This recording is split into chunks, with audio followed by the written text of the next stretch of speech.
What is up, creators? We are live here on the channel. We are diving all the way in, talking about the new Sony ZV-E10, not the ZV-1, but the E10. The E10 is going to be a totally brand new camera that is going to be a mix and a mash of a lot of different ones, things that we know from the A6400, A6100, lightweight, compact, price even better than that.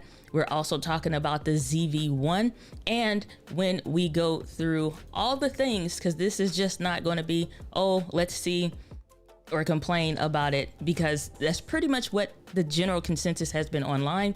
It's kind of been like, man, I already shoot full frame and have the incredible A1 or A7S III.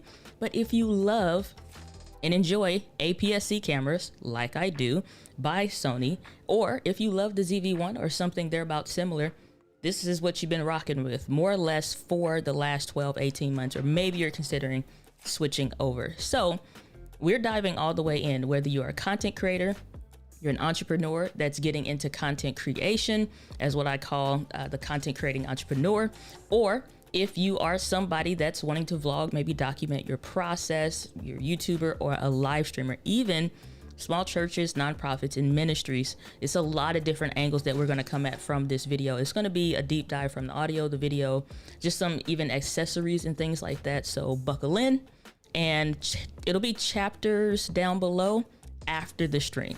All right.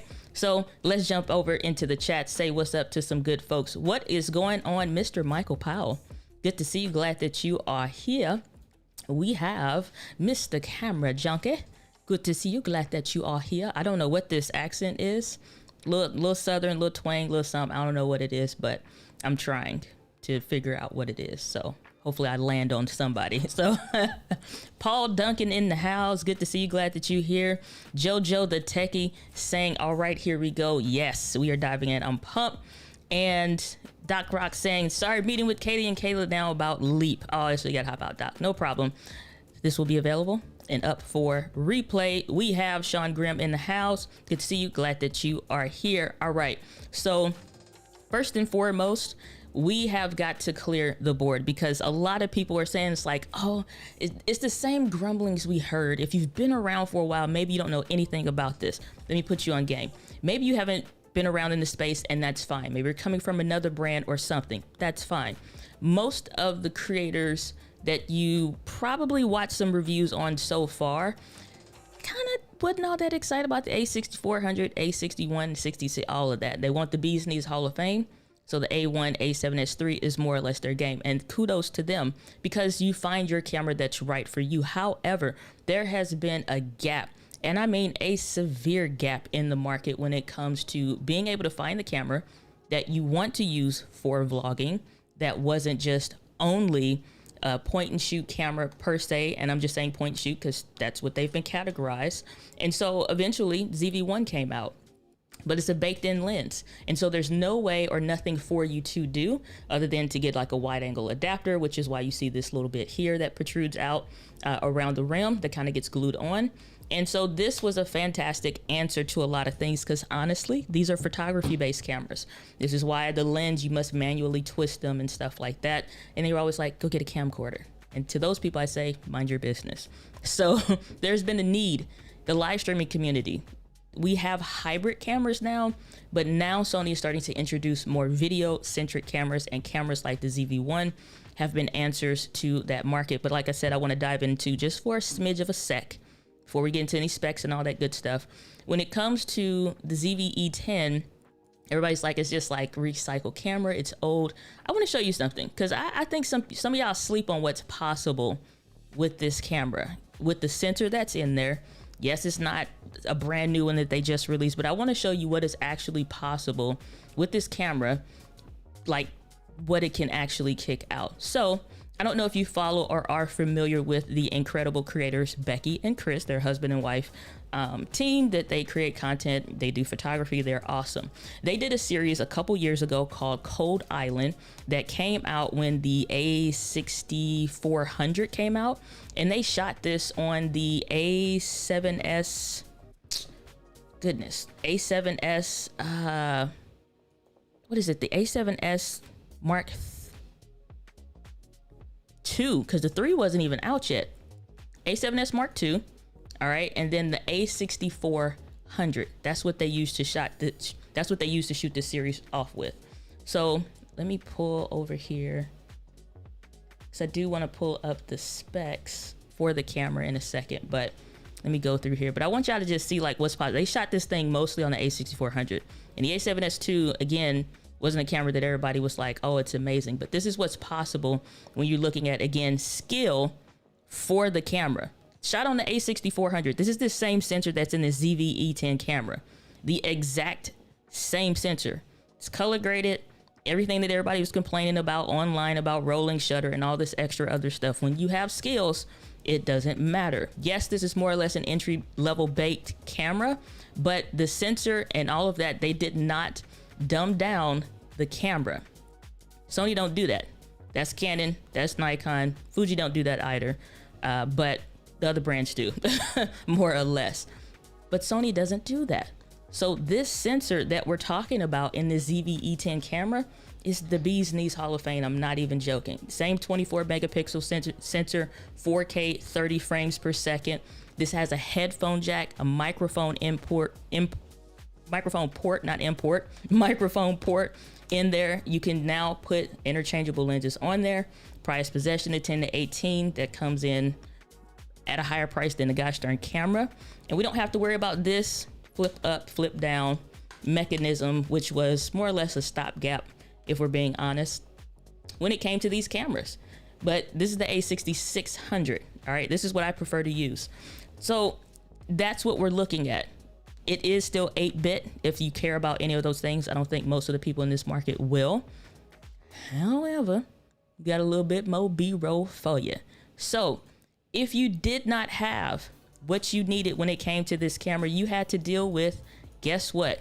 Audio interfaces. That's what this is, the kind of thing. So like this Comica CVM AX1 that you're seeing on the screen right now is what I had to resort to when I had cameras that didn't have a headphone port. It's actually really cool because you can get a headphone jack. You can separate the audio from mono to stereo. And it was fantastic. You can do a lot of things with this little doohickey. But that's frustrating when you're a creator that is just trying to be run and gun. You're not trying to do a whole lot. However, again, it's like you run into these problems and you're stuck. So, you know, I had this thing. I don't have to use it anymore because I use the A6600, but occasionally this actually does come in handy. If you didn't have that, then you had something like this, which is like that Y splitter cable, where you're splitting the audio so you can still kind of hear, so you don't mess up the audio. When you're new to creating it, you already are dealing with time constraints. You already are strapped more or less for cash because you spent everything up front trying to get all of this stuff. So you had to invest in what you had and things like that. So that's what we're looking at when it comes to audio. When it comes to the battery life, we're still looking at the same. This is the A6400, just so you're aware. We're still looking at that same NPFW50 battery, but it is actually producing better battery life. And I'm showing you the body of the A6400 because the ZV-E10 is actually completely different. It is more or less looking pretty much like a bigger version. If the A6400 and the ZV-1 got meshed together and they moved more or less some of the photography buttons, so that AEL, that auto exposure lock switch and all that extra other stuff that you get, those things are gone. And so now we're looking at something that looks like the ZV-E10. Well, it's the ZV-E10, look like the ZV-1. Got the little mesh body on there and things like that. And so we'll bring that up so you can take a look. But just so you're aware of what that A6400 body looks like, it's more or less the same build, probably a little bit more plastic-y, if you will, simply because on the other body, it's okay. It is what it is. It gets the job done, right? And so with the batteries, we're talking about actually using let's see here. Let me pull this up. Alrighty. Yep, there we go. So we got the A6400. I'm actually going to skip ahead in this video because the battery door and all of that's still the same. Like I said, it's still the FW50 battery. so that you can actually see that. And I like this in some respects because it's small, it's lightweight, and it stays that way. So when you try to do something else, that just don't work out all that well, to be completely honest with you. When you want to go to a better camera, then you are going to be looking at something that uses the Z battery. So that's going to be a bit bigger, and it's going to be better, more or less. Now, I'm actually going to be sharing with you. This is Farouk from iPhonedo, and he actually did a video on it. So this is pulling some of his video here so you can get a chance to see it, because I really like his perspective on it. He does a really good job, in my opinion. And so when you take a look at the camera, he's using the white one. It has the flip out screen. Like I said, the top of it looks like the ZV-1, and the handle though, and the grip and most of that body structure is the A6400. Now you see right here, we're going to pause this because this is actually a, let's zoom in if we can here. I'm trying to unlock this. So this is actually using the USB-C type for the charger. You have micro HDMI. So if you already own one of the Sony camera bodies, ZV-1, A6400, A61, all of those different ones, you already have something that fits this. You also have at the bottom there, that black hole, that's actually a headphone jack, a dedicated headphone jack. At the top is actually what's being used for the microphone port. So I love that they put it at the top because, again, Sony listening to their actual consumers and the people that are using the gosh darn things, unlike other brands. It's like when you flip out the screen, it does get in the way, or it gets in the way of the cables and stuff like that. So, this is super helpful in my opinion when you're looking at that. So let's take a look at some questions real quick that's coming in, and let's see what we got going on in the chat. Alrighty. What's up, Alan Jones? Good to see you. Glad that you're here. What's going on, Kimbucha? Greetings, massive greetings from JFK Productions. Good to see you. Ola from Migs saying, I heard the plug and play video is capped at 720p, trying to confirm. So here's the thing. I'm not sure what you mean exactly when you say plug and play. If you're talking about the S&Q, that setting specifically, or are you referring to something else? Now it does have, and again, you have to clarify with me, so drop that in the chat. If you're talking about the USB via live streaming, to be completely honest with you, I almost don't trust what nobody say right now when it comes to that kind of stuff, because again, most people already, it's like whatever you're looking for, you'll find the answer to, more or less, like whether it's the truth or a lie or whatever, you know what I'm saying? So it's like, if you want it to be bad, you'll find all the bad stuff. If you want it to be good, you'll find all the good stuff. So what I try to do is just find an objective opinion around that.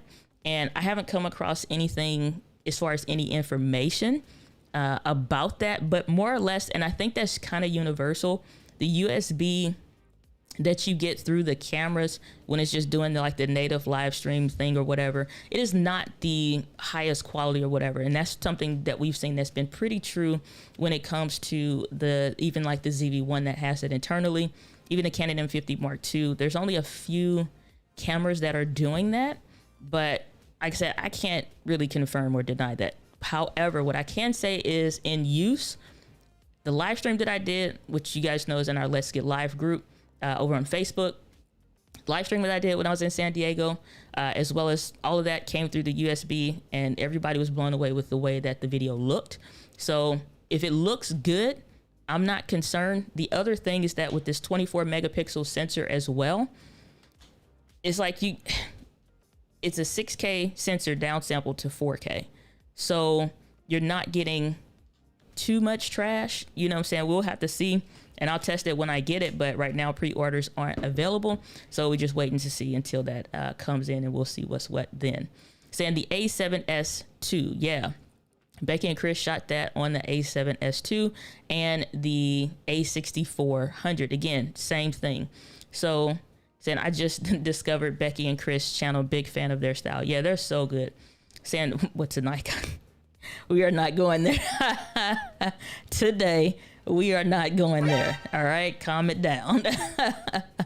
bottom line, do I keep the ZV-1 or upgrade? It's up to you. This is purely on preference if you want, because there are some people that really felt the strain of, do I get the A60-100 or do I get the A60-400 or do I get the ZV-1?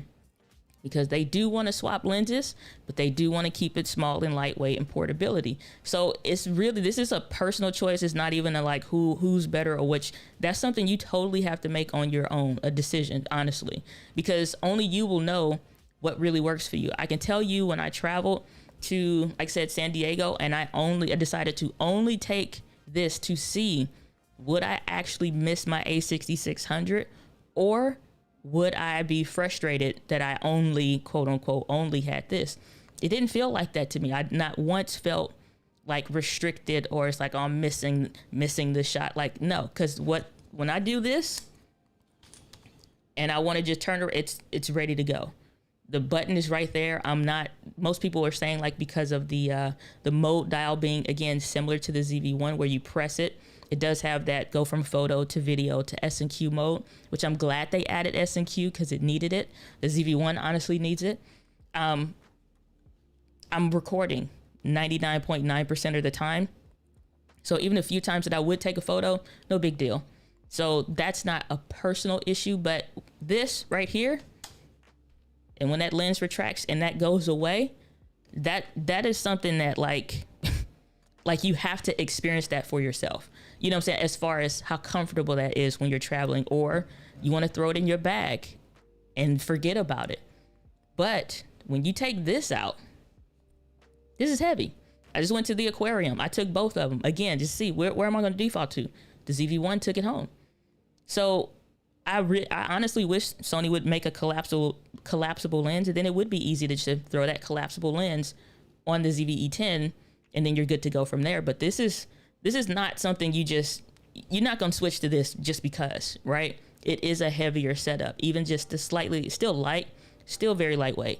But I'm just saying, versus the two, that's something you got to decide for yourself when it comes to that.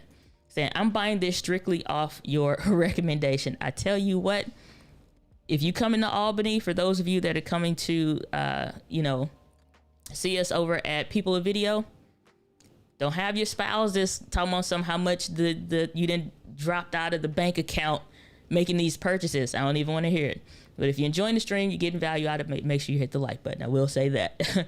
So I'm keeping the ZV-1 and turning it into my camera for overhead shots. Unboxing the ZV-E10 will become my A camera now. And I think that's honestly a good setup when you think about what is possible with what you're doing. Personally, if we're going to go there, you have now this lineup that's looking at the A60-100, the A60-400, the A60-600. Those are those traditional APS-C bodies. Now you have the ZV-1 and the E10 that's in the mix. What do you choose? For me personally, the A60-100 now becomes dismissible unless you only want a live stream in standard or a picture profile of somewhere, something that's available. Otherwise, if you needed color grading for your streams, for your podcast, again, for your church or whatever, if you're just shooting in standard, fine. You don't get neutral in the A60-100 either. Let that be known. Some people are like, oh, I'm just going to shoot in neutral and bring the contrast and saturation down. You're not going to do that because it's not even available in the camera. A6400 has it. I'll have to see if the E10 has neutral. It probably does because it has the picture profiles and stuff. But even in the creative mode, you don't have that in A6100. It does not make that a bad camera. It is just a preference. What you are looking at now is the standard picture profile. It is not bad. I'm just saying, be aware. So in my opinion, the A60-100 now becomes dismissible, in my opinion. If you were purchasing the A6400 for video, it becomes dismissible because you now have a body that is specifically for video. Faster, has the eye, as far as the eye autofocus, much faster. Let's go to Farouk's video, because the advertisements and stuff like that Sony has is cool, and I appreciate that. However, I want to see the real deal Holyfield, all right? And it's just like when you think about the recording limits and the autofocus and stuff like that, in my opinion, it's like he did a fantastic job. So let's scroll ahead here to when he's actually like walking up. It also has the product showcase mode and all of that different stuff. So just know that you're going to get the best and latest, greatest autofocus when it comes to Sony and stuff that's not even in the A6400. You had to go to the A6600, which, correct me if I'm wrong, was at the $1,200, $1,300 price range. So you're getting the best. So if you see him walking up here now, you're getting real-time tracking. Background's not pulsing. It's not jumping all over the place. Hashtag Panasonic and Nikon. And Fuji U up there too. But you are stuck with other brands. The ZV-E10, it is, again, like the ZV-1 did and punching above its weight class. So he's showcasing right now, like if you have product showcase mode off, it's going to stay on the face. When you turn on product showcase mode, which he just now have on that trash can button, then you're going to be able to see without having to block your face or your eye or whatever, because it has eye detection autofocus, it just jumps straight to it. That's freaking fantastic. It's freaking fantastic. If I do say so myself, and I do say so myself. Let's jump to the comments real quick. Santa says had 80 minutes of recording. Here's the honest truth about that. And another thing, straight out of the box, if you're doing video tests with the way that Sony sends the camera out, you're going to probably have the least amount. Also, if you are in sunny weather mode, which you'll see a lot of creators, they do go outside and they're vlogging and stuff like that or whatever, that's fine. When you have that sunny weather mode enabled, you're going to get less battery life. When you also have the other stuff that's in there, it's like a battery save mode and some other stuff that's already in the Sony cameras. When you have this stuff disabled and you're using more of the camera, you're going to honestly get less. You can test this in the A6400, even the A6100 or A66. Well, A6600 has has the Z battery, so just no, because that's a whole nother league. But just generically battery testing, you'll get pretty good battery life. However, if you want to add more to that, because it is using that FW50 battery, you're going to want to, maybe go into that high efficiency mode and probably not use the sunny weather mode, in addition to turning off Wi-Fi, and then you can max what they're able to do thus far, especially if you're outdoor creating. You're probably not likely going to use Wi-Fi, connecting it to your phone back and forth and stuff like that, so you can turn that off. And you got it facing you, so you're more or less checking for framing and focus. Past that, you're not thinking like a photographer would to use the sunny weather mode kind of a deal, and that's a certain kind of thing. Saying I need that headphone mic splitter. Let's see here. And I'm not really sure if I'm fully convinced to sell. This is not a camera. I think I should make this very clear. This is not a camera that I think you are selling your A6400. I got asked this recently. Like I said, it's going to replace my A6400. It's like, okay, when you sell it, it's like, no. When you get into content creation and depending on what you are doing, more or less, you'll find yourself in a place where you need or want two cameras, especially now when you're talking about returning. Let's even see how much B&H photo, because most of y'all don't also take this into consideration. You can sell it yourself, but you ain't gonna get that much if you sell to a camera store, for example. So B&H photos where I like to go, because them KEH, Adorama, they try to go off of more or less the market rating. And once I see B&H photo removes a camera, and they remove a camera very early on from being able to resell it, you really aren't going, they're basically telling you're not going to get any money from that for the most part. If you sell it someplace else, the most you're going to get packaged with lens, extra batteries, some accessories, whatever, you go in the whole nine. So if we go over here real quick, let's go to, so this is B&H Photo Video, and let's type in the Sony A6400, type in Z. Everything is a Z now. So you got the body only 16 to 50 kit lens. This is also why this is important to add the kit lens when you're talking about returning stuff. And then the 18 to 135. So generally, however they sell this camera with the kit or whatever, with any camera, if you're reselling it to a camera store similar to B&H Photo Video, they're going to offer more when you have the lens. So sometimes like it just helps to go ahead and throw that extra 100 in, get the kit lens, or have one to sell back when you sell it, because you're going to get more money. Let's assume you're just selling the camera body, and let's assume it's been sitting on a tripod for the last 12 months and it's like new. I just pulled mine off the tripod for probably the last 12 or 18 months. It ain't moved, and it's bug is spotless. So let's say you got all the accessories that came in the box. They're going to offer you a whopping $420. This is why I'm saying it does not pay to return your camera sometimes to like this. It's not a new camera. It's not that it's badly used, but they are also going to be reselling it for maybe what, $650 maybe. Throw a lens on it that they got sitting in the back and sell it for more.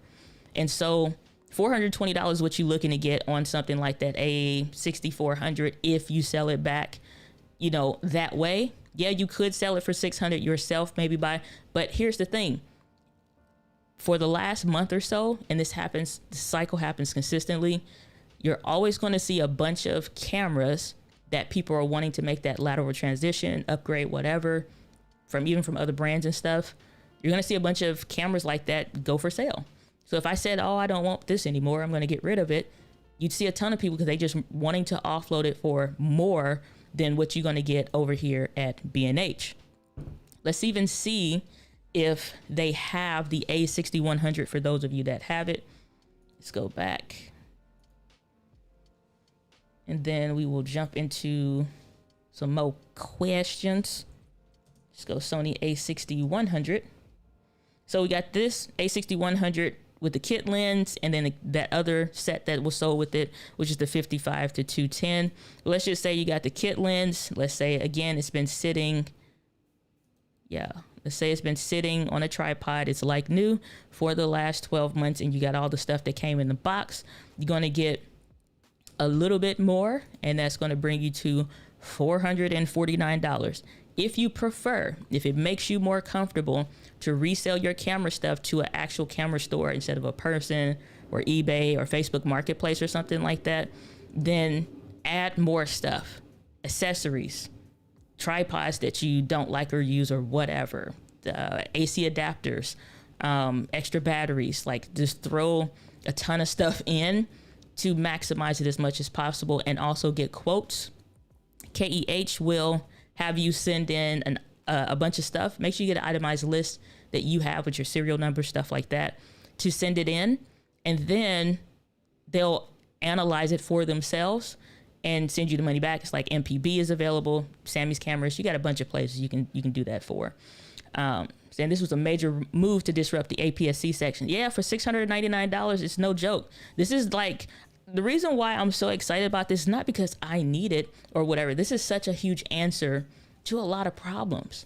People having to decide between the A6100 and ZV-1 or whatever, A61, 64, and the ZV-1. It's like, no, then they wind up buying both. And now they mad because they don't know what to take. Now you don't have to worry about it. You just take the one. Maybe leave the one at home for your streaming setup. You don't move it, or for your church or whatever. And now you use this. So, and the headphone jack on that mug, it's just, come on now. See, I read that it has a head. Yes, it does. That is not, what do you say? No cap. I'm so not hip to the game. No cap. So this is, like I said, poor Farouk, I apologize, sir, but your video was so amazing and I appreciate your work. So yeah, it has a headphone port in there. So that top one where his index finger is pointing towards, that is a microphone port. The microphone port on the Sonys are always red. And so the next level down, you'll see the USB-C, which can be used for charging and for live streaming via USB, similar to the ZV-1, which in my opinion is amazing because you don't need a capture card at that point. So traveling becomes less cumbersome.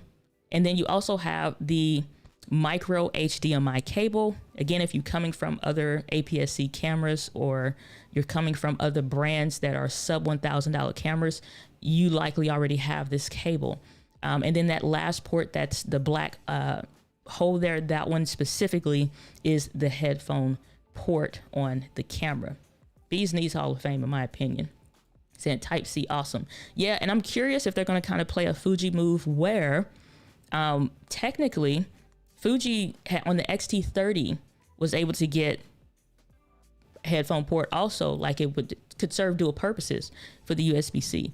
So USB-C has a lot of functionalities, and the fact that we're now seeing this installed on sub $1,000 cameras, we should be seeing USB-C moving forward, and we also should be seeing things that are possible, like the X-T30 that it did with the USB-C port, become available as well. Another thing that I want to let you all make mention of, the ZV-1 was able to do something that no other camera was able to do in my testing, hearing, or watching, and I digest and consume a ton of content because this is my space. When I live stream using the ZV-1, and I was using the USB only method that's built in internally here, what happened was I wanted to test, because for the longest time, you cannot transfer audio via USB, and this is not the USB-C, this is USB micro, type B specifically. So it's kind of like flat on the bottom, and then it's slightly curved at the top. That's how you know it's USB type B micro. This camera, when you are live streaming via USB, okay, internally, you can transfer audio and have like, so I could have my Rode Wireless Go, the Go 2s, I can put that up here. I was using the Comical Boom XD at the time, but you can put your Rode Wireless Go's up here, connect it to the microphone port, actually freaking stream via USB, and your software, which I use Ecamm Live, was able to read the microphone on the freaking camera. I have never seen that, never heard that, and it's never been possible past the ZV-1. So that's another reason why I'm excited about the ZV-E10, because that is something I'm absolutely going to test. I've never heard even about anybody else talk about it, because I don't think nobody tests to that extent, because they aren't in the space doing stuff that I do here personally for the specific audience. You know what I'm saying? So you freaking you don't have to have this when you're traveling or anything else. You keep whatever it is that you have. So if you were using whatever your shotgun microphone and you're live streaming via USB, you don't have to change. That's another thing. So I'm looking to test that. Again, this is not something that I think just because more people prefer full frame and maybe prefer a bit bulkier setup, maybe are traveling with a team or whatever, you get used to carrying more and doing more or whatever. But again, for the entrepreneur that is traveling because you want to record your talk, like again, I'm going to People of Video. Go to peopleofvideo.com. You'll see this beautiful face. Use the code LGLFAM. Get 50% off your ticket. All right. Don't say I didn't tell you. So that's coming up in October. I'm absolutely recording my talk. When I record my talk, I need unlimited recording. I also plan to have a lapel on me, plus whatever it is that they are going to use, because I've been to too many things where the source audio gets jacked up. Now you ain't got no talk. Whereas you can use that to make speaker reels and stuff like that. So if you're a speaker and you want to build your portfolio, your speaking portfolio, get it done. 2019 spent on videography work. 2020 spent on the speaking portfolio. 2021, now we're getting to do in-person things. So I'll have a full in-person talk and be able to use the audio from my thing, even if I wanted to live stream it here on the channel. You know what I'm saying? So like, when you think about what you want to do or what's possible or whatever, little things like that nobody's paying attention to, in my opinion, is a huge, huge freaking deal. So let's see here. So yeah, still trying to confirm, is there a limit? The ZV-1 does not have a recording limit, unless you're, again, referring to something else. Saying late to the party. What's going on, Kevin? Good to see you. Glad that you're here. Notice I didn't even bring it. See? Let me just take that comment down. You just come to this stream starting trouble. I'm gonna get one of these moderators in the chat to block you, Migs. Keep talking about Nikon over. No, I'm just kidding. Saying, is it available now? Unfortunately, no, because I sure looked to go buy that mug this morning. Unfortunately, this is interesting because they have not, which I think this is attributing to that global chip shortage that everybody is suffering from in the tech industry. And so they announced it today, but there's no way for you to purchase it. So I've signed up. If you click on the view item, like you go to B&H Photo, they don't even have this on Amazon and stuff. So I really do think they're going to be trying to keep this as streamlined as possible to not make it look bad on themselves. So what you can do is click on the notify when available, and then you'll get an email. That don't mean that you are reserving one. It just means you'll get notified when they have some. All I know is I'm checking every day because I want one of the first ones that ship. So for $698, this is a Bee's Knees Hall of Fame camera, and I'm pumped up, excited, and bouncing off the walls to see it. So I want to talk about some lens options real quick, and then I will get back to the other questions and stuff in the chat. And so the camera now has interchangeable lenses using that 24 megapixel sensor, 4K 30 frames per second, 1080p 120 frames per second. Now, lens options, what are you going to use? I use right now my 35 millimeter f1.8 by Sony, which is one of my favorite lenses, but they're plugging this as a vlogging camera. It don't matter. This is a content creation machine camera, in my opinion. The 10 to 18, and this camera causes other disruption that's in the industry, in my opinion, if handled properly. Because 10 to 18, this lens costs more than that camera. The camera is $698. This $698. This freaking lens. Let's just pause for the cause, because my word, it took me a minute to get this mug, because I'm like, why? Like, I better do something. Okay, $898, y'all. $898.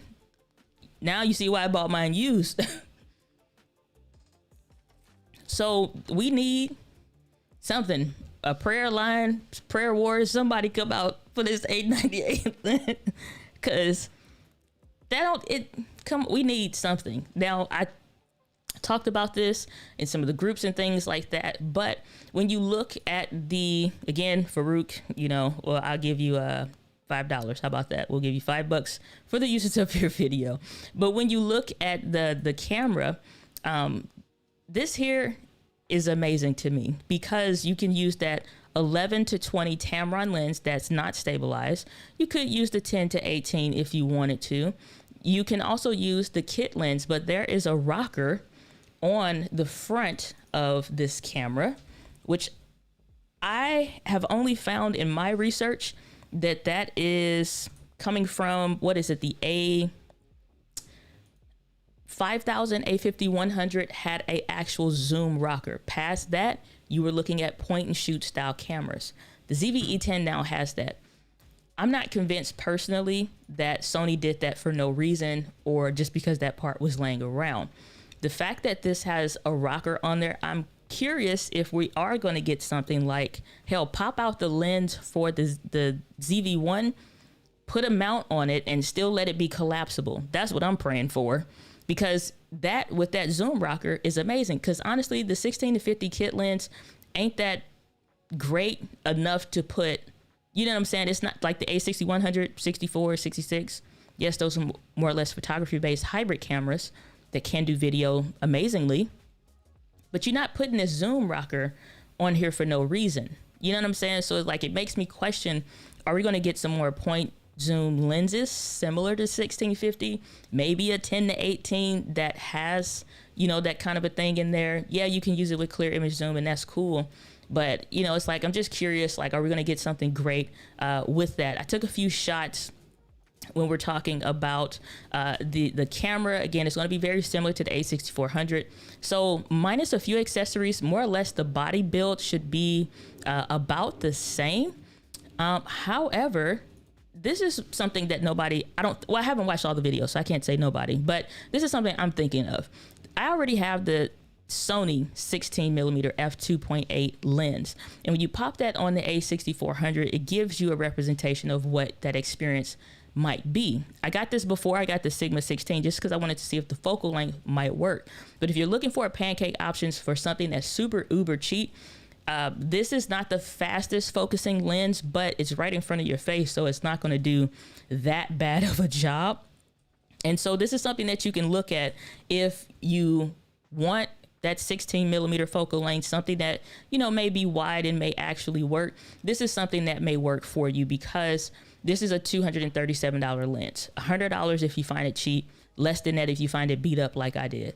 And again, I wasn't intending on keeping it or using it or whatever, but it works. So 237 with the UV filter, I don't think that's worth it. 223, brand new. They even got one down here for $174 if you are looking for a lens for something that would be cheaper than that. But I decided to pop on the 10 to 18 just to see what is the focal length of what you're looking at when it comes to one versus the other. So this is the 10 to 18 on the A60-600, and then this is that 16 f2.8 that I just showed you. And so again, it blurs the background a little bit better. And then we have on here, this is the Sigma 16 f1.4, and so you can see that background gets significantly blurrier. I don't know why it punched in a little bit more. Well, I do know why it happened, because that lens element on this 16 f2.8 that you're looking at right now, it's a little bit more bulbous, which means it's curved.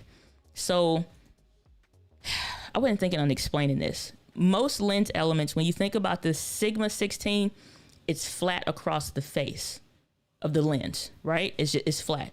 You'll see other lenses that are curved out and it's more bulbous. When you look at a lens that's more bulbous, like the 16 f2.8, we're gonna go down here to the cheaper one, all right? Yeah, I don't know if none of y'all grew up like I did, where your mom said, go check the clearance section first, you feel me? So we checking clearance out here in these streets. So 16 f2.8 coming in at 223, and you see like the lens element on here. Let's go ahead and click on it.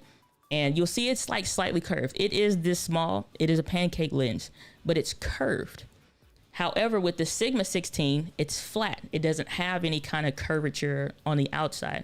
So when you look at the B-roll here, and so this is using the Sony 16 f2.8, and you see how wide it is?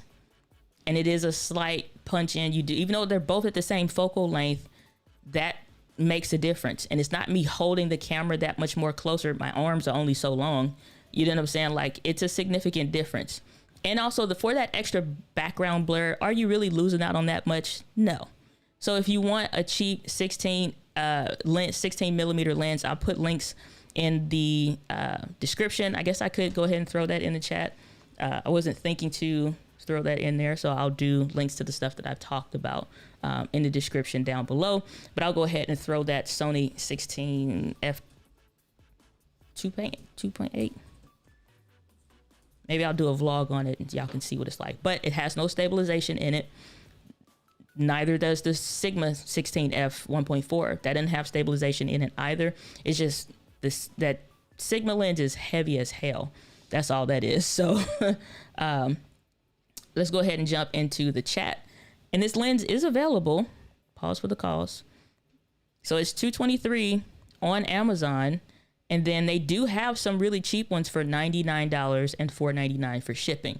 And so if you want to get a cheap lens, anticipating, getting this, you don't want to get the kit lens with it or whatever, that may work for you. So I'm going to drop this in the chat and y'all can, do with it as you will. And we're going to jump into the questions. Alrighty. Saying, anyone wanting to offload an A6400 or 61, keep me in mind. Okay. All right, let's go to saying what's happening in Albany in October. I'm talking at People of Video. And so if you follow the channel Creator Fundamentals, that fine gentleman, Dan, is the one who's doing the talk, or he's hosting actually the event. And so he invited me to speak. He invited Doc Rock to speak. And so personal plug here now, I guess. So you have some other creators that are also going to be there, like Roberto Blake, Brian G. Johnson, Meredith Marsh, Jeff Barsh, who I enjoy, on video, myself, Professor Nez. You also have Roger Wakefield. Andrew Can's going to be there. Doc Rock is also going to be there. The website just is not updated yet. So if you want to use the promo code LGLFAM, you get 50% off of your ticket. We're doing a whole thing, photo walk. It's going to be a big deal. I'm even coming a few days earlier so I can have a full week to be in New York. And hopefully B&H don't take my money too much. So saying, I've been torn between investing in the ZV-1, AC-1, 64, primarily upgrading for streaming quality. With the thing will be a matchup. So here's the thing. The quality is not going to change because the sensors on every last one of those cameras are exactly the same. The only thing that is different is that market segmentation. The A6100 has no picture profiles. It only has the creative modes in there, which is what you're looking at now, which is standard picture profile and some other stuff that usually never gets used. So you have that. And then you also have the A6400. It has picture profiles, no stabilization, no headphone jack, smaller FW50 batteries, and it's pretty much it. Firmware changes. A6600 has the internal in-body image stabilization, headphone jack, microphone import, bigger Z battery. It's pretty much it. It has all the picture profiles in there. The sensors in every last one of those cameras are the exact same. The ZV-E10 is no different. It is the exact 24 megapixel sensor, exact same. So the quality is going to be based on the lighting, skill, the lens, and learning how to work with some of the picture profiles, color grading, or whatever, or even just getting a good look on standard if that's what you want. So quality is not going to change. You're going to get the exact same thing. The only difference here is like some firmware stuff. You will get eye autofocus on the A6600 and on the ZV-E10.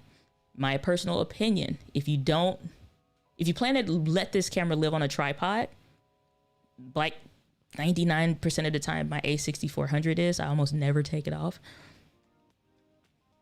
ZV-E10.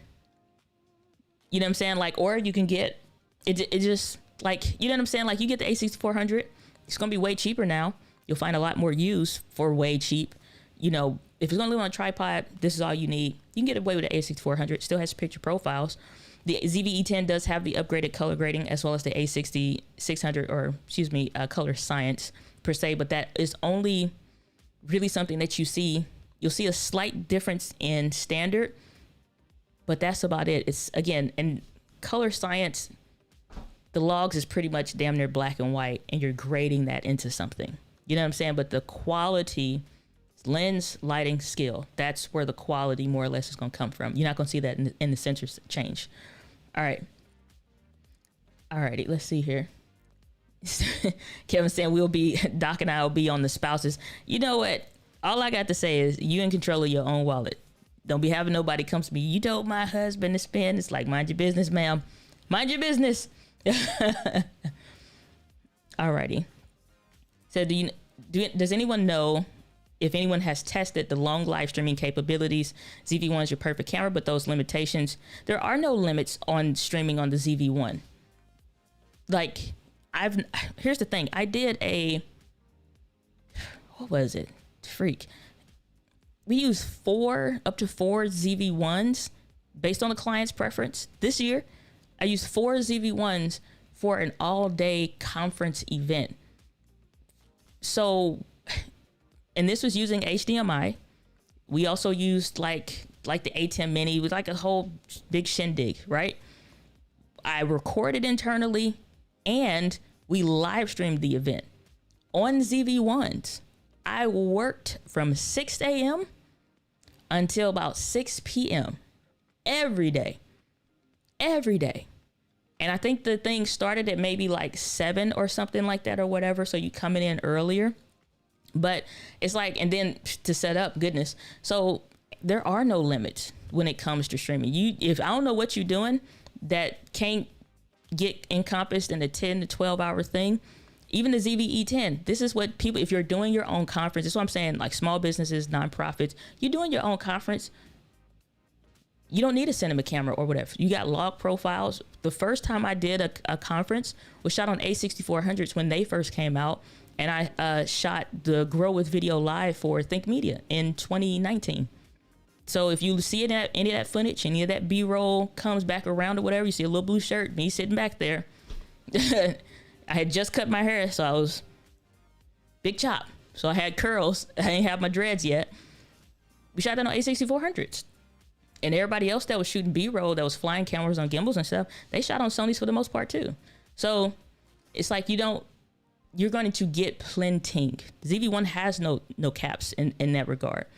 My only doubt right now is whether to purchase this with the kit lens on the B&H listing or get the body only and get that. there is nothing really lost in getting the kit lens other than that extra $100. And to have the zoom helps. I'm not going to lie to you. Yes, you have clear image zoom that's also in this camera as well. But to have the zoom of the kit lens helps. It really, really does. So, you know what I'm saying? Like, it's the same way like with the ZV-1. And I went to the aquarium like 2 weekends ago or something like that. Having that zoom helps. Past the little 10 to 18 or whatever. I'm like, let me just pull this out. And then I got 24 to 70 and then clear image zoom. So in 1080p, you can do 2 times crop. And I can go from 70 to 140 millimeters. So you got 16 to 50. And then you can go from 50 to 100 millimeters if you needed it. With the 16, not so much. That 2 times crop is not going to get you that far on the clear image zoom. So there's something to consider. And you can find kit lenses anywhere. Like you can literally find NEX cameras, Sony NEX cameras, Facebook Marketplace. People sell those for like $100 or $200. So you can get that plus a little camera, one of the Sony, and those are even E-mounts. So you can find even the Sigma 16, not Sigma, but the Sony 16 f2.8, sometimes on those bodies. And I'm probably going to purchase a few just to like prove the point and like show. So if you search for the NEX 5, 6, NEX 7, sometimes those get sold with the 16 f2.8 by Sony lens on it. And you'll know it because it's the little silvery one or whatever that I just showed. So you can find those. They get sold all the time with those on there. So, and it's the same $200 or whatever. Them people that bought them cameras, they know what the hell they was doing. That's why it's still brand new and selling it 12 years later. So, so the new camera features sound fantastic. What external power supply would you recommend? Great question. So, it is going to be the same one as the A61 and 6400. Personal preference, I go Sony. That is the only one that is like the Sony brand. Everything else is RISUP or whatever the hell the company name is. I've never known it to, nobody ever correct me. So it's RISUP from now until forevermore. However, it's either RISUP or Sony. And because Sony actually makes one for that, you can usually find those again used. I got those actual power banks is what I'm running off of now. And those run usually $100 per thing, but you can usually get it 50 for 50 per one or whatever per each thing. Again, if you're running this for a professional thing, I personally, when possible, prefer not to run off of third parties, simply because it doesn't go through the same standard test. The only one that I'll give any kind of credit and leniency to is Capaxon before they disappeared for the M50s, and then now it's like RISUP, and even they were available on the M50 stuff as well. So if it ain't RISUP, and that's REAISSUP, I'll see if I can find that real quick. But if it ain't them, I don't use them. But because you can find Sony for these, go ahead and get the Sony ones. I've had these now running nonstop. I almost never even turn the camera off. I don't trust everything to do that with. And I trust it to my own detriment when I test these things that are third parties. The RISUP is the only ones that have held up. And so that's what I use for the A6600 because they don't make it for the Z batteries. But let me see if I can find this for you. Sony. And then I'll drop that. Did I drop that other link in the thing? I think I did, maybe. All right, so it's priced. I priced it out before getting the dummy battery. Camlink A6400 kit lens around $1,100. Should I flip it and go ZV-E10? If you can wait a month and your intent and purpose is for video, not photography, I would personally, because the things that happen in the photography space, you won't miss it because you aren't going to use it. I'd venture to say 99% of us that bought these cameras for video, we rarely go into photo mode. I primarily go between S&Q and then, yeah, I go to S&Q and then the manual. That's about it. Only reason why I personally like the A6600 is because I'm used to all of the dials and the buttons and the stuff that I've programmed for other things to make, guess what? My video stuff more helpful. But now you have a camera that has all those buttons and stuff built in. They built a camera for it. My personal opinion, it would be the ZV-E10, simply because unless you're gonna get the A6400 used, it's no point. You at least get active stabilization That's the digital stabilization on those cameras for the ZV-E10. A6400 don't have that. So you don't have nothing. You either got to fly it on the gimbal or you need a stabilized lens and a steady hand. So ZV-E10, in my personal opinion, and you'll also appreciate the screen orientation of being able to flip that thing out like this. It definitely helps. And especially when you're sitting and you need to pull the camera back like that. That's something I've personally found. Like if I'm sitting and I'm doing an interview and I'm sitting here, then I can pull the camera screen out this way so I can still see, still have it pointing at the thing, versus when it's flipped back this way because it's this version, right? So you'll have more flexibilities when it comes to that, my personal opinion. So I would go ZV-E10 at this point. All right, let's see, let's catch up. Saying eCam, no, not eCam. This ain't an eCam thing. When I'm saying you could live stream, that's a Sony thing. That was a ZV-1 thing. And more or less, I'd be willing to bet a ZV-E10 as well now. Those are the only two cameras that I've personally been able to test that had that feature, because never had the A7C or tested it or used it. A7S3 or A1 or A9 Mark II or A7R Mark IV. Most of those newer camera bodies have any of those ones that have the USB live streaming built in. I think the A7C has that as well. I know for a fact, again, the ZV-1 has that. It's not an eCam thing. It is a Sony thing that does it, where you can read the audio. Because trust me, I've tested other cameras with eCam. So yeah, it's not eCam specific. It's a Sony specific thing. What are you doing? In-person talk. You add your own lapel mic to the camera. So what I plan to do is I will have my own lapel mic on me. They're going to mic you probably with the thing that's up here or whatever anyway. If you follow Gary Vee or honestly anybody else that makes content for themselves and stuff like that, documents or whatever, they have their own microphone. I'm going to be using Rode Wireless Go 2s, and it's capturing that. The Rode Wireless Go 2 is also recording. So I'll have 3 different types of audio sources. So I'll have the lapel mic on myself. Plus, if you use toupee tape, as I've talked about before, when you want to hide a lapel microphone based off of probably what I'm intending on wearing, I may not have it clipped because I doubt I have on a button down shirt or something. It's more or less going to be hidden underneath and like taped to the chest using toupee tape. So it's going to be underneath whatever it is that I'm wearing, because again, like I said, I doubt that I wear something else that'll add to the rustling and stuff like that. All right. Saying yes, the ZV-1 has a resolution limit via USB 720p. I don't know, Camera Junkie, and to be honest with you, I kind of don't care personally. I just don't expect it to do more than that. I appreciate it ain't like a 238p or something else or whatever, but it's like, and here's the honest to God truth.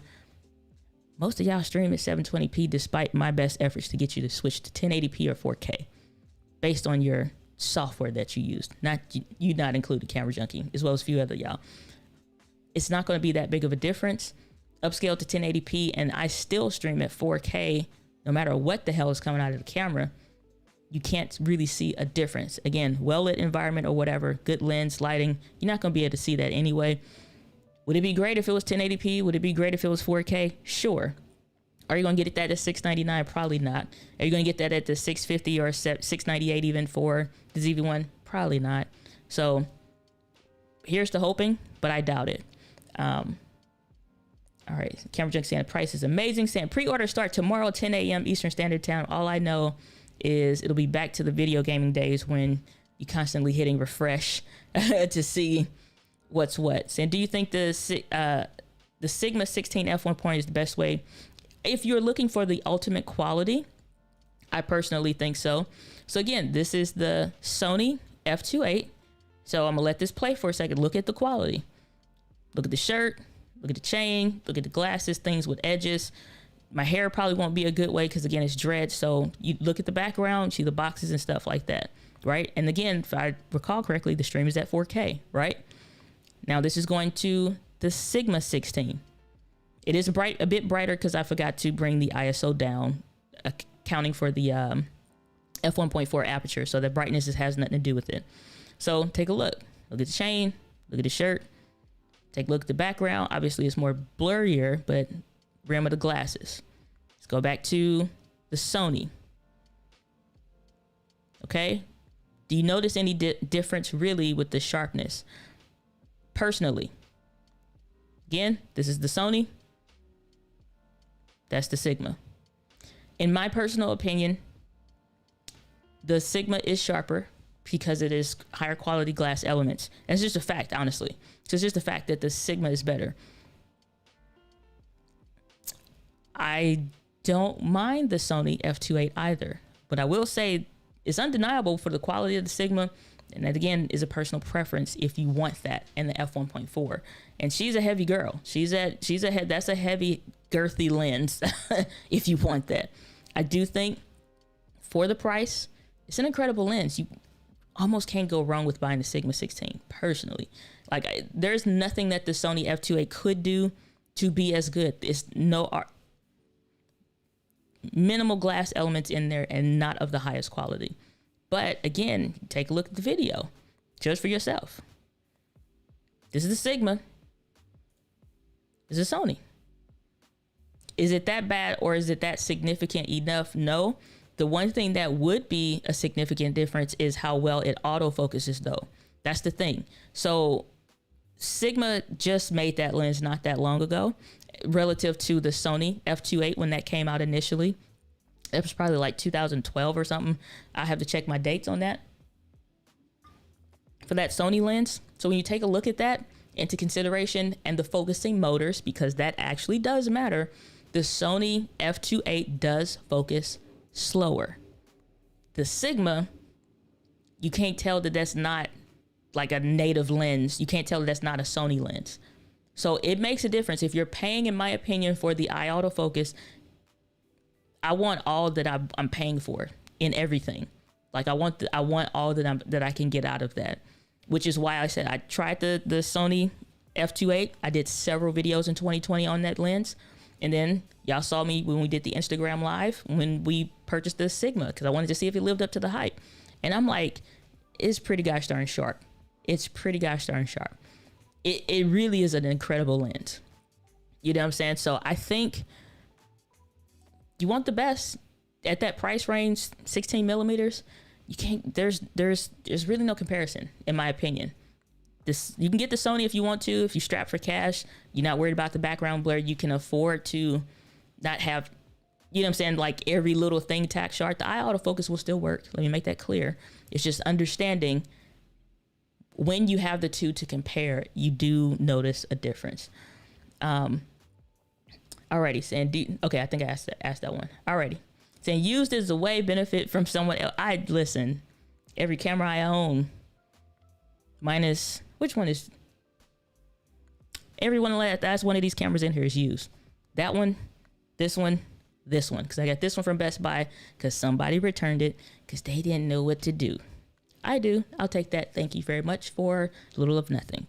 So Merry Christmas to me. So yeah, all these cameras in here is used, was bought used. All the lenses minus the Sigma 16 too. What's going on? Baking with Charlene. Good to see you. Glad that you are here.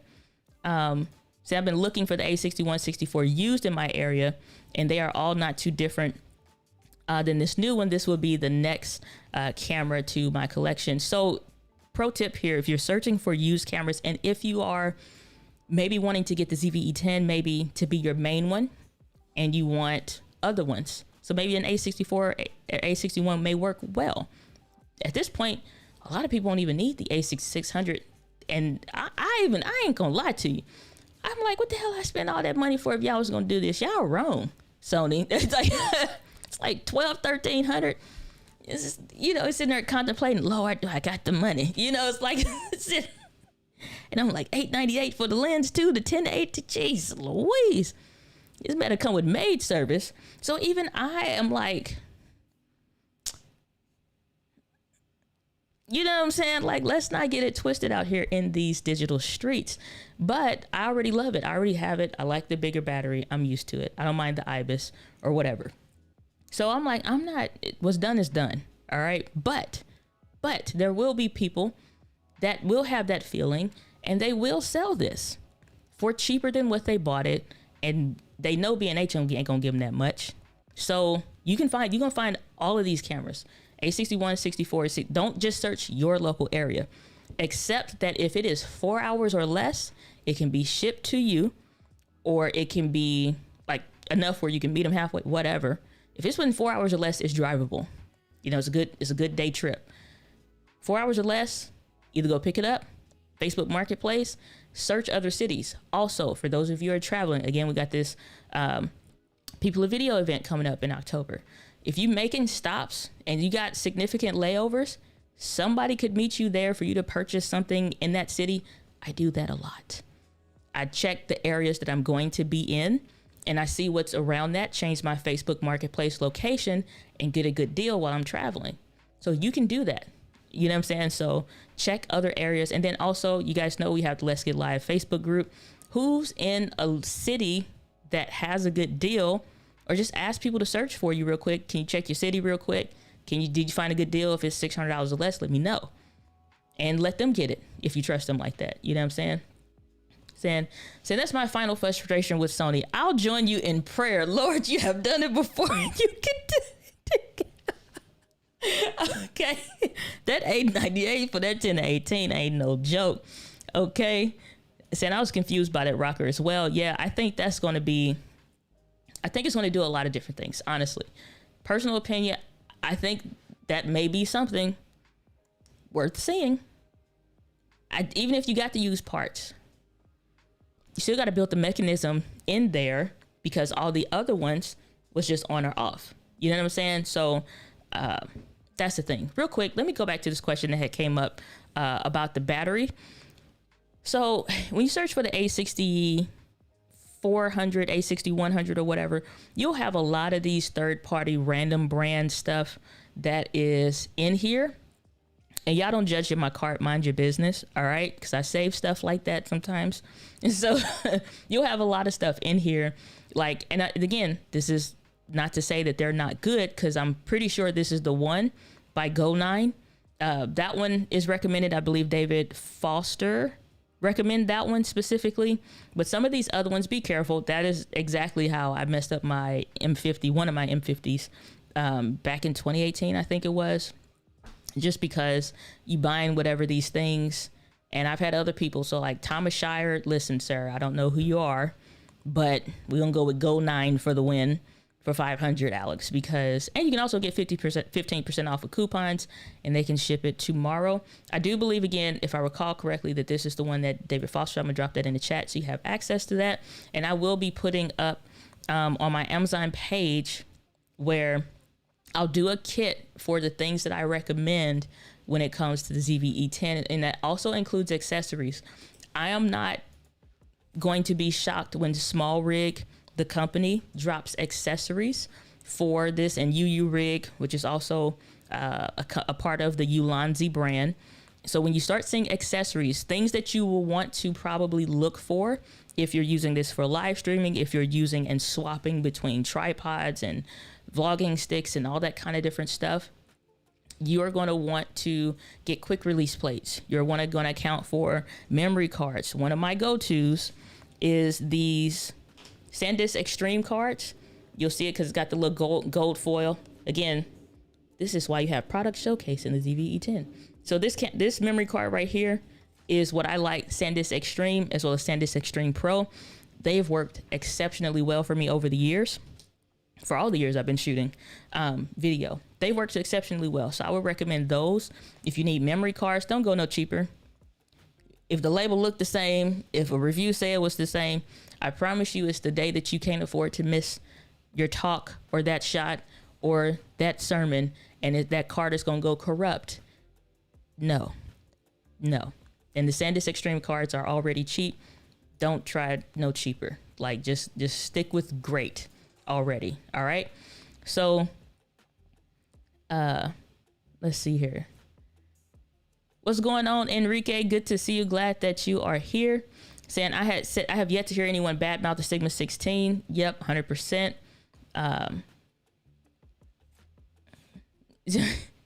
All right. I'm just going through here. Saying I'm torn.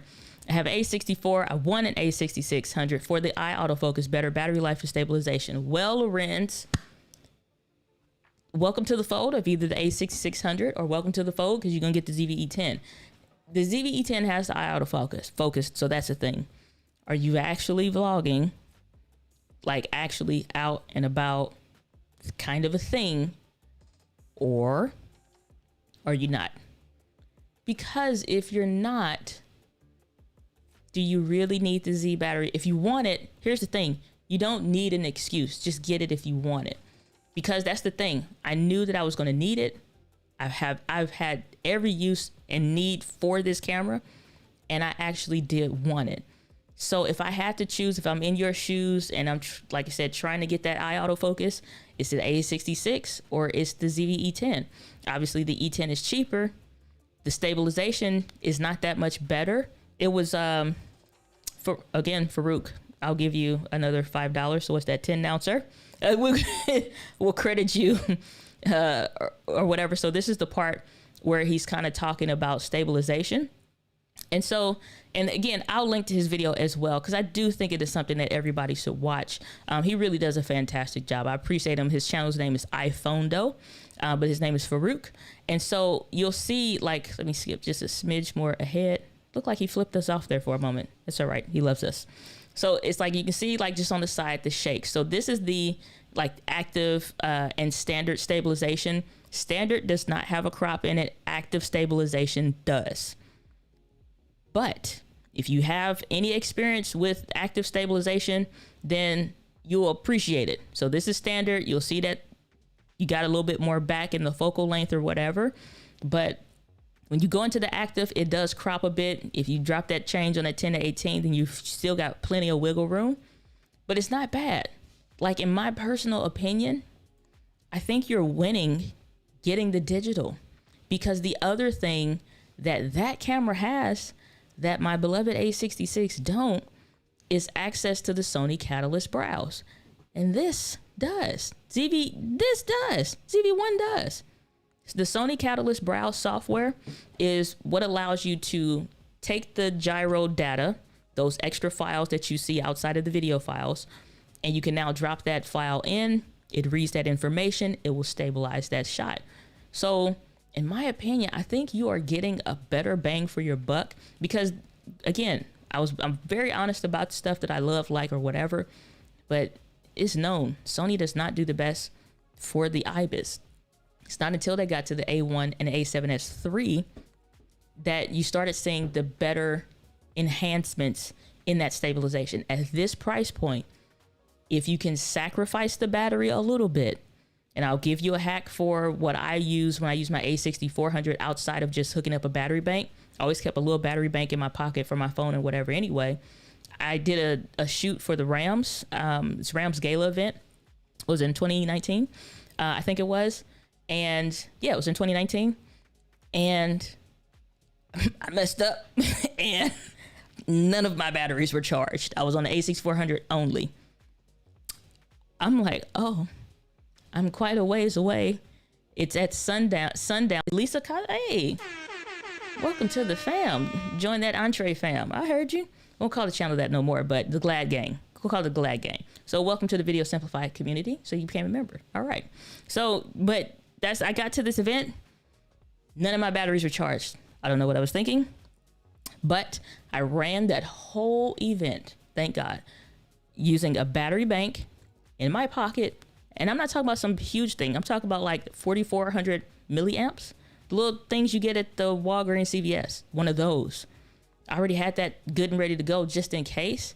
And for this other option that I'll tell you if you go with the E10 option, and for everyone else as well, I ran the whole event off a battery bank in my pocket. Yep, didn't miss a shot. Battery bank. It never flinched on me. And I was super thankful for that. And so that also meant I could put that other battery on the charge in the meantime. But here's what I have done, in that I've only ever, and I guess this is it depends on you as the person, right? So some people don't like to carry battery banks, but if memory serves, most men and women are carrying fanny packs or something. And so you have something more than just your actual physical pockets. And so what I use is this, let's go here, FW50 charger. What I'll do is, because I carry a battery bank, this thing is lightweight. It weighs nothing. Any of these brands would work. And so I get one of these so I can charge one battery while I'm using the other. I have never used or carried more than one, except when I'm going out of town. I just throw them all in, but I've never used more than this rotation. I'm using one, I deplete that battery, and the other one is on the charge on a battery bank, because I have one already for my phone anyway. You know what I'm saying? So it's like, if you want to do that, this weighs nothing. Charges via USB. Most of them have, it's either this or like K-Star. If you want to get the dual one, I don't go with the dual ones just because, but this is what I'll use personally, because I can see the little LCD thing. It either has the one that has the cables or the one where it's already built into the body of the thing. And that's a preference at that point, but I'll use this. I'll have one of these with a battery in it and charge that to the battery bank or in the car, wherever you're doing. Same with your phone, you top it off. When I'm done with the one battery, I swap. I've never had to use more than the one battery system like that. Again, that's just my personal experience, because I wasn't finna carry 5-6 of those FW50 batteries. So if you can get away, well, not even if you can get away with it, if you really aren't going to miss it, then so be it. This AC600 though, this Z battery, ain't no slouch. Instead of doing that, it's one Z battery. No Sony catalyst browse, no active stabilization. You do get IBIS, headphone port, whatever. Photography based body, flip up screen, not a flip out. You don't get the red ring around the screen for recording, right? For some people, I think that'll be an easy option. For others, I think that'll be a little bit more difficult. Hopefully that helped to give you some clarity around some stuff. All right. Saying will save me $30 on a dummy battery too. Did I drop that in there for the dummy battery, or did I? I can't recall. Tell me if you need it again. All right. So saying A6400 has eye auto any. It does not actually. A6400 has eye autofocus in photo mode. It does not have that in, it has face detection, but it doesn't have eye autofocus in video. And that's specifically what I reference on the channel. I don't talk about the photo stuff. So I pretty much just say forget and screw one whole half of the camera. So, but the A6400 does have face detection, eye autofocus, and eye autofocus in photo. A6600, ZV-E10, ZV-1, A7C, those have eye autofocus in video. And it does make a difference when you're using it. So was definitely looking forward to hearing what you have to say about this one. All right, appreciate you, brother. Saying feels like ZV-E10 is, oh, hell no. You watch your mouth. It is not the M50. It's actually way better. And so it's like, honestly, when the M50 came out, it was, again, it was like, it wasn't like an answer, but it wound up becoming one, because it's like nothing else was coming out that was like fitting the bill. Either you went full frame, balls to the walls kind of a setup that was just like way out of line for me, like price wise, like everything, or you were going some whole other thing, right? So, and other brands, just like the focus sucked. So when the M50 came out initially, it was very disappointing, because it was nothing really special about it, but the simplicity of it and that simplicity solving problems, it helped. The ZV-E10, in my opinion, is a way bigger leap, because the market has been needing, and now you have more people than ever that are using video. The camera market was shrinking, and now it's grown significantly because everybody last year became a streamer. Think about that. So now it's just like, oh, we need answers. Whereas if stuff had stayed before, we probably wouldn't have seen this camera come out for real, because it would have been just us online and stuff. And if you had, like, you know what I'm saying? The creator market has, I don't even want to say quadrupled or none of that. It's been significantly increased. Everybody's a creator now. Your church is a creator now. Your pastor's a creator now. Your nonprofit is a creator now. They're streamers now. So now we need cameras that aren't necessarily photo based, but answers to video things that they need. and it's just become a very baseline, easy recommendation. So in my opinion, this is going to be my number one recommendation over the A61 and 6400, because the eye autofocus makes a gosh darn difference, especially us be spectacle folks. You want this where you don't see a glare in the glasses, clean your glasses, and you need anti-reflective coating. I got a pair specifically for video, and now wear them all the time. So there's a video on the channel about that as well, if you want to check that out. So I highly encourage you to do so, because if you're going to be in front of, like, stop fighting it. Like, I can show you the difference real quick. I don't know how I got on here, but anti-reflective coating, right? You see all the stuff, right? Swap. These are my regular ones from before. No anti-reflective coating. Looks like a freaking mirror, right? So go to Zenny, and it's like whatever my promo code and affiliate links and all that stuff is in the video description for that. But $40 is worth it. You spend more than that on Applebee's. So, I think Farouk is going to need your credit card at this point. They didn't send me the camera, daggone it. What am I supposed to do? It's like Sony ain't sent me the camera, so guess what? Snatch and grab out here in these streets, okay? I'm using it as product demonstration. Hey, all I know is when you go over here to the clip, what it said, courtesy of iPhone though, okay? The brother gave me permission. He didn't, but it's public information, all right, at this point. So until Sony lets me in at Sony Camera Camp, lets me in for trying before you buy out here in these streets, I mean, I don't know how many more people I got to convert to Sony for me to get in good with them, but holla at you, girl. You feel me? So until I get said camera in thine hands, all I can do is share for my fellow creators. Okay. So Farouk, I got you for $10 for the use of this video. Said 2 video in my feeds have forgotten about iPhone though. Yeah, go check him out, man. He's dope. Super, super dope. Saying, so wait, my dummy battery will do damage? No, not necessarily. What do I use for the ZV? I don't even use the gosh darn thing that much. I think it is Rice Up. Again, if you go to diana.link/kit, which we are doing to do, then you will get access to my Amazon store, and it will show you the things that I use. There is a kit. Let's go over here for you ZV-E10 folks. There's a kit that's the ZV-E10 best accessories. You will see in this kit, there are great things available to you. And this is not, because Sony doesn't make them for whatever reason. I think they may make it for the RX100, which uses the same battery. I didn't find one, but this worked. This is what I got. This is what I use. It's $19. Again, but it's by Rice Up, the company that I was telling you about. If it's by Rice Up, I trust them at this point, because I've used several of their different things across many different cameras and all of that. If it's any other brand, I cannot verify if it works. You just got to take somebody else's word for it or try it. And if your camera does mess up or something, then you'll send it in for repairs. You got to pay the cost to be the boss. But if you got the Rice Up one, I've not had any problems with them at all.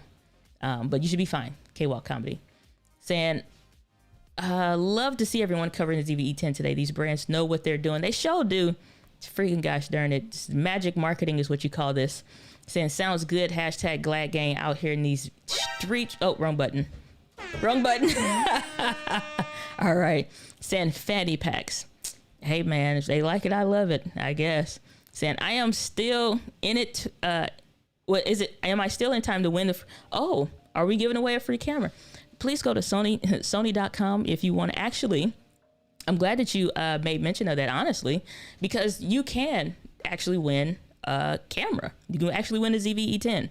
And I am going to show you how. Drop a super chat or, hit me up to buy me a coffee if you want to know how to get in it to win it. You know what I mean? No, I'm just kidding. Hold on. I'm just pulling up the link.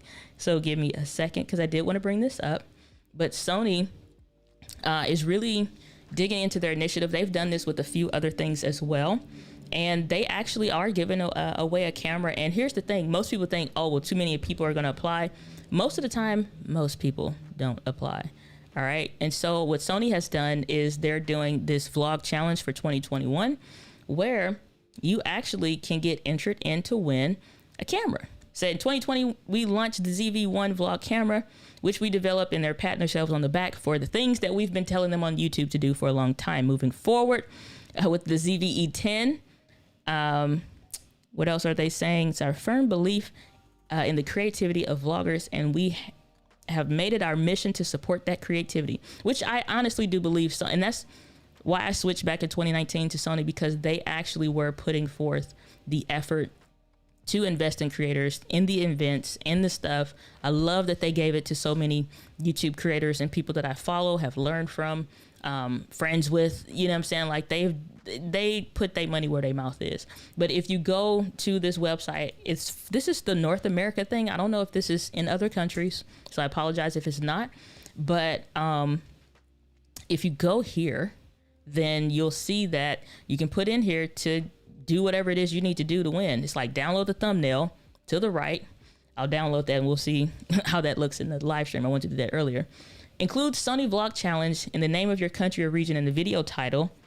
Just like this, copy and paste, take the quotations off, make the video public, and include the public Instagram account, which they did create a new Instagram account, which is @vlogcamera by Sony, and then enter to win. That's it. Entry period is July 27th through September 27th. Winner announced on the 29th, and that'll be me. All right. So just so y'all know, they're gonna pick me. All right. But let's take a look at what this framing looks like, courtesy of Ecamm Live. And so this is what that frame looks like. Let's take the buy me a coffee off for a second. And so this is what it is. Hey, Sony, my name's Diana. You don't know me, but now you do. I run the channel Diana Gladney on YouTube, helping entrepreneurs simplify the video creation process. And I don't know if you know, but you forgot to send me the ZV-E10. It's all right. I'm shooting this on the A6400, Sony 35 f1.8. Got the ZV-1 as well as the 10-18 f4 with the A6600. I mean, buying all the standard batteries, got a whole live stream thing going on here. So I don't know. You balls in your court. You tell me what you want to do. All right. I'm out here in these streets. And that's the video I'm sending to Sony. No, I'm just kidding. Super chat coming in. Gregarious Naren, thank you so much. There we go. Just because. Why, thank you. I appreciate that. Alrighty. So I'm just saying that video could win awards. Award-winning video right there for the vlog challenge. But that's what they say. Make a video. Y'all saw it. So make a video, send it over to them. Make sure you follow the Instagram account, make that video, make it public, and you honestly could be picked. I ain't got nothing to lose from throwing another video on the channel. I did it already, so using the magic of Ecamm. But it is that simple.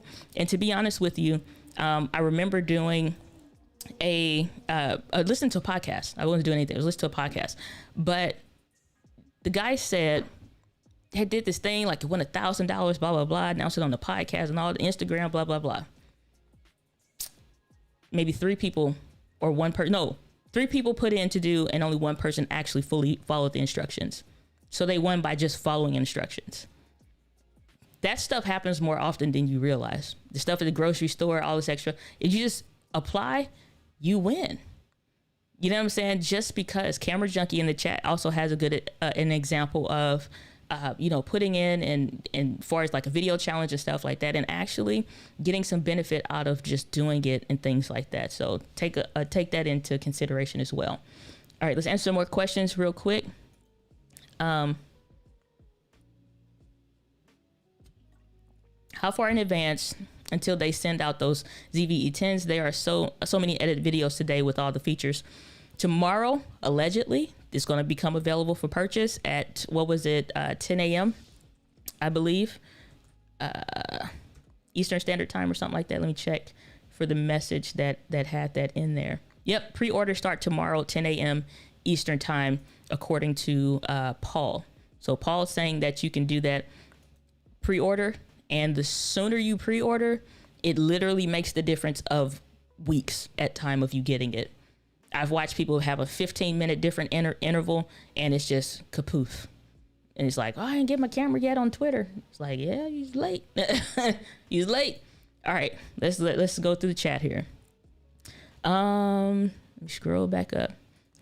Saying, are you using the Sony camera now? This is actually the Sony a6400 with the Sony 35 f1.8 lens. So we're just covering the camera today. We covered a ton earlier in the stream, so you feel free to scroll back to certain parts if you prefer, or if you have a question, you drop that in the chat or whatever. But we got plenty of Sony cameras around here. Just don't have the E10, unfortunately, today. So we're covering it from what the title says. All right. So, alrighty, let's see here. Okay, current setup: Sony a6400, Sony 35 f1.8 lens. Alrighty. Okay. Will the Sony dummy battery be compatible for the E10? Yes, it's not a dumb question. They didn't change the battery. So anytime you see that FW50 battery in there, then you are going to also see the battery adapter is the same. A6100, A64, ZV-E10 now, they're all going to use the same battery. They're all going to use the same dummy battery as well. So yeah, you're good. It's not a dumb question, just so you know. Okie dokie. Let's see here. Word that makes sense. Everyone needs basic streaming knowledge, 100%. Saying, love this channel. Why, thank you, Robert. Appreciate that. So I forgot about the IO focus and only been in photo because I use manual. Yes. Yeah, I get you. Saying, is the E10 superior to A6400 in every way? Lack of viewfinder, input A7C worth it anymore? Thanks so much. Well, I think for what most people intend to use, how they intend to use it, I do think in most ways it'll be superior. Here's the honest truth. The EVF A61, 64, or 6600 is, I was about to say trash, but it's not great. It's weak.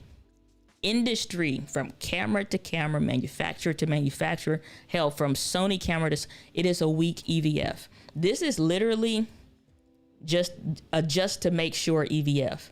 This is not to really analyze the quality or something like that. When you're taking and you're doing like this, it's solely because it's so bright outside, even with the sunny weather stuff, like it's just not great.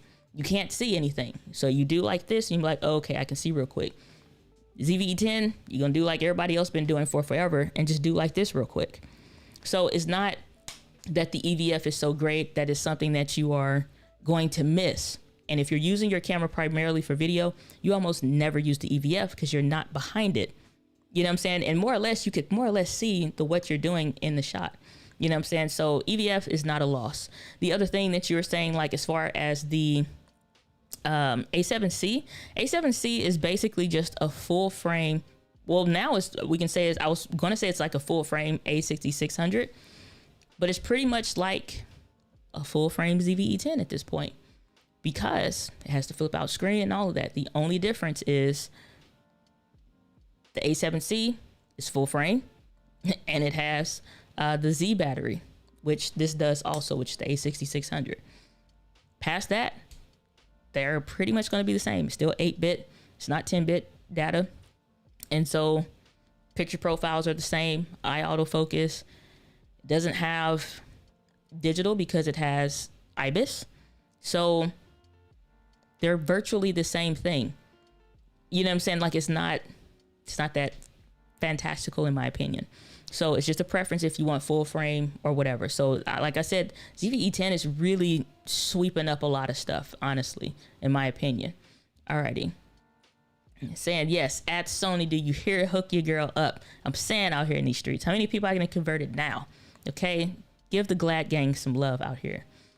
And rice up dummy batteries for the ZV-1. Yep. 100%. Sandina, you're actually a G, still super fresh to the camera world, but you've been a guiding light. Only wish you had more support. I appreciate that, Spencer. You know what? Everything that you get is earned. That's the way I believe it. And so I'm not worried about it. Great things are coming. We almost at what, 14,000 subscribers? We're a few steps away from there, or somewhere thereabout. So yeah. 13,957. Growth take time. You know, in 5 years time frame, you still are 5 years old as a human being. So I'm willing to invest more time in this. And even in that time frame, at 3 years, I quit my job. You know what I'm saying? Like, I'm very happy with the rate of growth and stuff. So subscriber stuff ain't everything. I quit that damn job in 2019, May 10th, 2019, about 9:30 a.m. Central Standard Time, somewhere thereabout.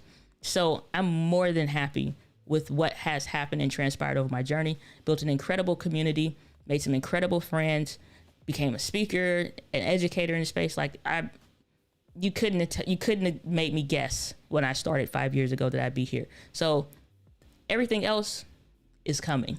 I fully believe it. So trust me, we good. Okay. Miss D giving away digital picture of a camera taken away from the Sony site. Hey, they giving it away. I could give it away. Shoot. Saying you get the pre-release camera soon. I believe that as well. Saying Bradley Winston has some non-glare glasses that you should check out. Let me know, or tell them to send me some. Saying, hey, Sony, send Diana a camera. Yes, needs the lens as well as the camera now, ASAP. Holla at them. Saying, clip it. One of y'all gonna clip it. I know it's gonna be on Instagram in 30 more minutes. Trust me. You should make it part of your entry. Now, here's the thing. I'm already planning to purchase it. I would much rather the camera actually go to somebody that actually needs it. You know what I'm saying? Like they've been putting in the work and stuff like that. I'd rather it really go to somebody that actually needs it, or is really going to level. I'm sitting on cameras that I use honestly, but you know what I'm saying? So like, yeah, I don't apply to stuff like that. That's just me. That's always been my thing. It's like, if I have it in abundance already, and the entry is for somebody, you know what I'm saying, trying to get somebody going, or like even like over in Think Media, they'll give away a whole setup for YouTube. It's like, what am I applying for? I'm buying the stuff myself or getting it sent in or whatever. So that's just my personal thing. It's my personal thing.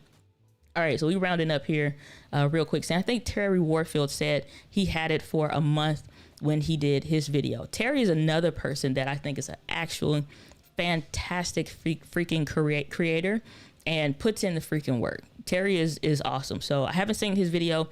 More just keep getting uploaded, so I have to catch up with the other ones. But I wanted to make sure I answered questions, and we did the stream and stuff like that. So I'm answering questions in the chat right now. Hello, Mr. James. Good to see you. Glad, Mr. James.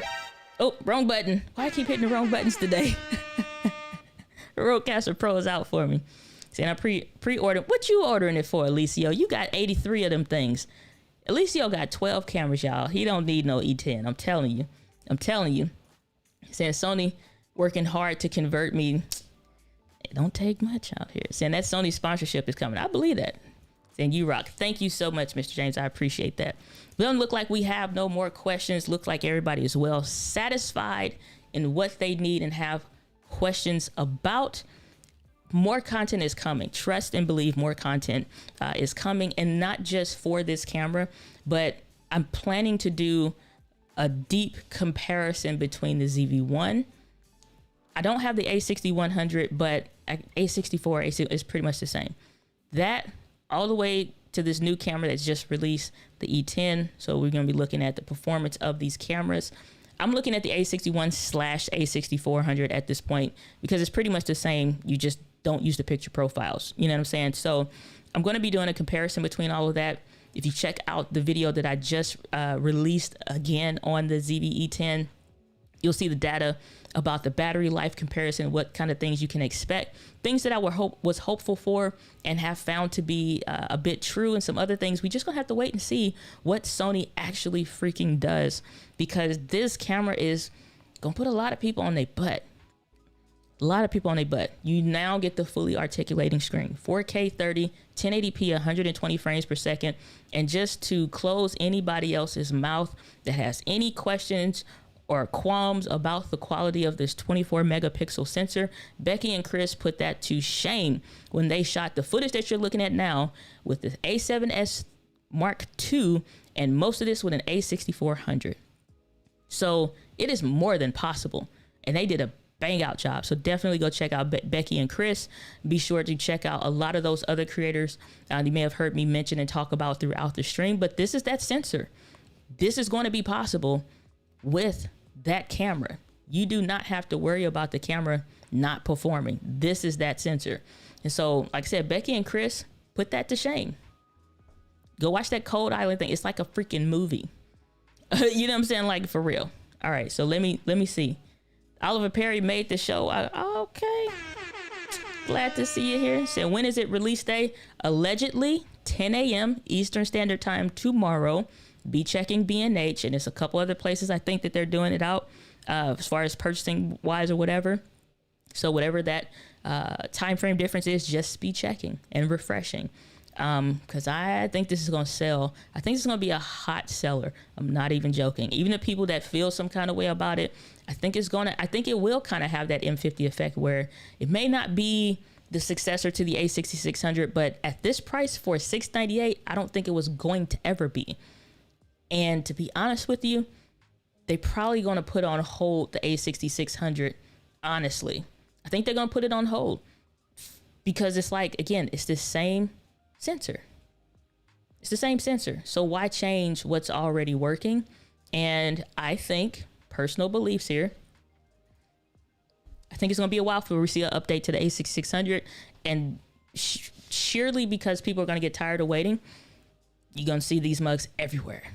So, you know, I'm just saying. Saying I'm excited to get my hands on the ZV-E10. That's going to be dope.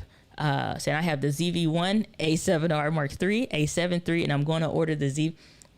Brother. Well then. I mean, shoot then. Saying actually Bradley wears glass. Oh, Bradley Benson. Yeah, I know Bradley. Saying just frames. Yeah, I saw that yesterday. He was like, yeah, it's just for the brand. I'm like, oh, whatever. Well, the rest of us need to see out here in these streets.